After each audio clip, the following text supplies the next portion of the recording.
ঝড় বৃষ্টিতে নাকাল পথচারীরা, উড়ে যাচ্ছে ক্যাফের সামনের ছাতা চেয়ার। রাস্তায় গাড়ি চলাচলেও সৃষ্টি হচ্ছে প্রতিবন্ধকতা। এমন দৃশ্য চোখে পড়ে ফ্রান্সের রাজধানী প্যারিসে। শহরের ওপর দিয়ে বয়ে যাওয়া প্রবল ঝড় যেন রূপ নিয়েছে এক ভয়াবহ দুর্যোগে। বুধবার স্থানীয় সময় সন্ধ্যায় শুরু হওয়া ঝোড়ো হাওয়ায় ভেঙে পড়ে অসংখ্য গাছ। বিদ্যুৎ বিচ্ছিন্ন হয়ে পড়ে 1,10,000-এর বেশি ঘরবাড়ি। এতে হতাহত হয়েছেন কয়েকজন।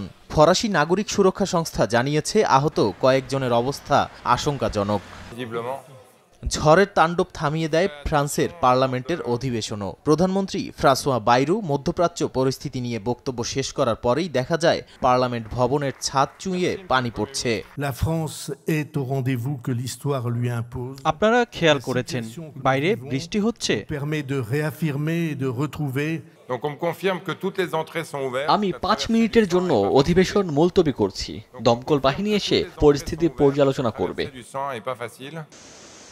এদিকে ভারতের হিমাচল প্রদেশে নিহতের সংখ্যা বেড়েই চলেছে। নিখোঁজ রয়েছেন আরও বহু মানুষ। ক্ষতিগ্রস্ত হয়েছে প্রায় 15টি ঘরবাড়ি ও 2টি মহাসড়ক। কুল্লু ও সাইন্স উপত্যকায় উদ্ধার অভিযানে মোতায়েন করা হয়েছে এনডিআরএফ। স্থানীয় বাসিন্দা ও পর্যটকদের নদী থেকে দূরে থাকতে সতর্ক করেছেন রাজ্যের মুখ্যমন্ত্রী।